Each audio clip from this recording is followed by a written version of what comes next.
Hello guys, good morning. तो आज है डे 2 ऑफ ब्रेक डे, क्योंकि मैंने 3 दिन का कंटिन्यूअस ब्रेक लिया हुआ था। क्योंकि ब्रेक लेना बीच बीच में बहुत ही ज़्यादा ज़रूरी है और मैं ब्रेक नहीं ले पा रही थी, तो मैंने सोचा क्यों ना थोड़े दिन के लिए ब्रेक ले ले, क्योंकि पहले पढ़ना, फिर घूमना, फिर पेपर, बहुत ज़्यादा हेक्टिक हो गया था। और आज का सुबह बहुत ही ज़्यादा खूबसूरत था, क्योंकि इतनी सुंदर हवा चल रही थी ना। मतलब बहुत कम आजकल भी हवा चल रही है। मतलब इतनी ज़्यादा गर्मी पड़ रही है दिल्ली में, मैं क्या ही बोलूँ। और आज का मौसम बहुत ही ज़्यादा अच्छा था। फिर मैंने सबसे पहले दीदी का लंच पैक किया, क्योंकि उसको निकलना था, ऑलरेडी वो लेट हो रही थी। उसके बाद मैंने किया ब्रश, उसके बाद मैंने फ़्रेश हो गए, नहा वहा लिया। उसके बाद मेरे को लगा था भूख, तो मैंने खा लिया था रोटी और परवल का सब्ज़ी जो आंटी बना के गई थी।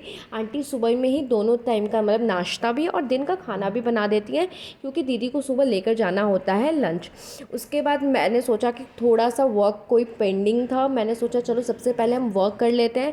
क्योंकि धीरे धीरे ना जब हम टालते रहते हैं वर्क को कि आज करेंगे, कल करेंगे, परसों करेंगे, तो वो फिर टलता ही रहता है। फिर वो महीने हो जाते हैं, साल कब बीत जाता है पता ही नहीं चलता, बट वो काम नहीं हो पाता। तो सोचा कि सबसे पहले हम जो पेंडिंग वर्क है उसको बना लेते हैं और टू डू लिस्ट मैं तैयार कर लेती हूँ। उसके बाद मेरे को बहुत तेज़ भूख लगी थी, तो मैंने सोचा चलो मैगी खा लेते हैं। पर मेरे साथ पता है क्या होता है, घर में कोई नहीं होता तो मेरे को मैगी खाने का मन होता है। अगर मैं अकेले होती हूँ, कहीं जाती हूँ, तो मुझे मैगी खाने का, पहाड़ों पे मुझे मैगी खाने का मन होता है।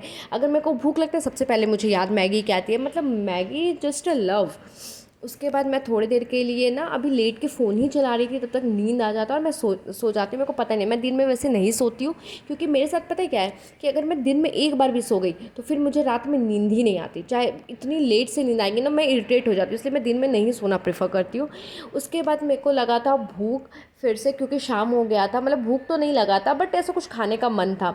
तो दाल जो बनाई थी आंटी, वो अच्छा नहीं था, सोचा चलो फ्राई कर लेते, तो राइस फ्राई बना लिया था। उसके बाद मेरे घर से आया था मैंगो। मेरे गांव में ना मैंगो बहुत ज़्यादा होता है और हमारा खुद का पेड़ है, तो वहाँ से मैंगो आया, तो इतना ज़्यादा मीठा है ना। मतलब लिटरली डिफरेंस पता चल जाता है जो आप ख़रीद के खाते हो या जो आपके घर से आता है। उसके बाद ब्लिंकिट से हमने रात में कुछ सामान मंगाया हुआ था, जो कि बहुत ही ज़्यादा लेट हो गया था मंगाने में, क्योंकि सब्जी वब्जी सारी चीज़ें ख़त्म हो गई थी। रोज़ चावल और कुछ था ही नहीं। ठीक है, रोज़ चावल दाल, जिससे और ज़्यादा इरिटेट हो गए, तो ब्लिंकिट से रात में ही सामान मंगा लिया था।